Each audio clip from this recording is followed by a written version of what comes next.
ఇంకేం ఉండదు. అది అర్థమైపోయింది కాబట్టి ఇప్పుడు అంటున్నాడు నేను 92 మంది ఎమ్మెల్యేలు మార్చేస్తాడంట. మార్చేది ఎమ్మెల్యేలు మార్చాలా? ఎవరిని మార్చాలి? ఒక ఛాన్స్ అన్నాడు. పాపం ఒక ఛాన్స్ మన పాలిట శాపంగా మారిపోయింది. అవునా కాదా అని మిమ్మల్ని అడుగుతున్నా. ఏ ఒక్కడి జీవితాలైనా బాగున్నాయా అని మిమ్మల్ని అడుగుతున్నా. ఒక రైతు తీసుకోండి, అప్పుల పాలైపోయారా లేదా మీరు? దివాలా తీశారా లేదా మీరు? ఆత్మహత్యలు చేసుకుంటున్నారా లేదా మీరు? ఒక్క రైతు వదిలిపెట్టండి. అక్వా రైతు, మా తమ్ముడు చెబుతున్నాడు, అక్వా రైతు.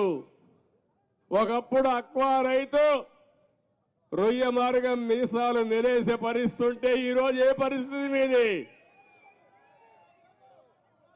మొత్తం అక్వా కానీ హార్టికల్చర్ కానీ ఆదాయం వచ్చే పంటలు నేర్పిస్తే వాళ్ళందరినీ ఎట్ట చితగొట్టాలో చితగొట్టాడు ఈ జగన్మోహన్ రెడ్డి. ఏమనాలో నాకైతే అర్థం కావడం లేదు.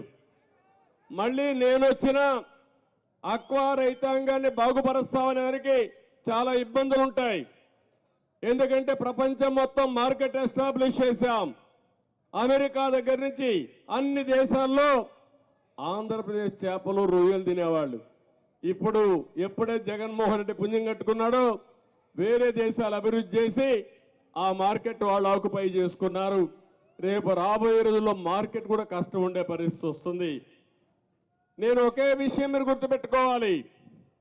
ఒక వ్యక్తి ప్రభుత్వ విధానాల వల్ల మీ జీవితాల్లో వెలుగు తీసుకొచ్చే అవకాశం ఉంటుంది. ఒక వ్యక్తి ప్రభుత్వ విధానాల వల్ల వ్యవస్థల్ని సర్వనాశనం చేస్తే మీ జీవితాలు కూడా నాశనం అయిపోయే పరిస్థితి వస్తుంది. అదే ఈ 5 సంవత్సరాలు జరిగిందని చెప్పి కూడా నేను మీకు తెలియజేస్తున్నా. ఇటీవల నేను చాలా దేవాలయాలకు వెళ్ళాను.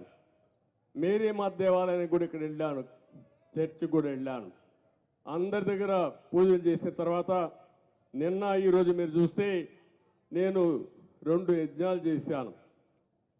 ఒకటి సుదర్శన నారసింహ యోగం, 2 చండీ యాగం చేశాను. నా కోసరం కాదు, ఈ రాష్ట్రంలో ఉండే ప్రజల కోసం నేను ఈ యజ్ఞాలు చేశాను. మానవ ప్రయత్నం చేస్తాం, పోరాడతాం. దేవుడు కూడా సహకరించాలి, ఆశీర్వదించాలి. అందుకే ఈ యజ్ఞాలు కూడా చేశానని చెప్పి నేను మీకు తెలియజేస్తున్నా. మీ అందరి ఆశీస్సుల ద్వారా 45 ఏళ్లుగా నాకు ఇంకేం పదవులు అవసరం లేదు.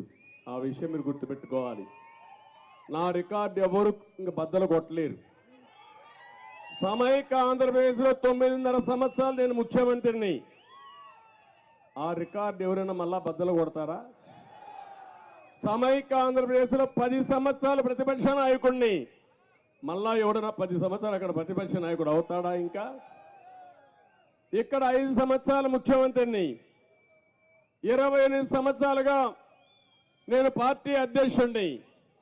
దేశంలో ప్రపంచంలో ఒక గౌరవాన్ని తెచ్చాను. మీ అందరి యొక్క ఆశీస్సుల వల్ల నేను గౌరవం వచ్చింది నాకు కానీ, రాష్ట్రానికి కానీ, తెలుగు జాతికి గౌరవం తెచ్చాను తప్ప ఎక్కడ కూడా తెలుగు జాతికి అపఖ్యాతి తేలేదని మరొకసారి మీకు తెలియజేస్తున్నా. అలాంటి సందర్భంలో ఈరోజు మీరు ఒకసారి చూస్తే రాష్ట్రంలో జరిగే పరిణామాలు చూస్తే బాధ అవుతుంది, ఆవేదన కలుగుతుంది. ఓసారి రాత్రులు నిద్ర కూడా రాదు.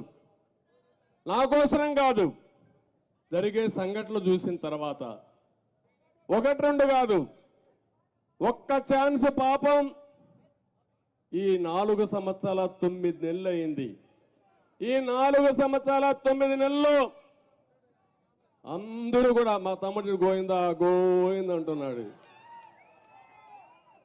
కడాను నిస్సహాయ స్థితికి వచ్చినప్పుడు దేవుడే దిక్కు అనుకుంటా ఆ పరిస్థితికి వచ్చా అందరం.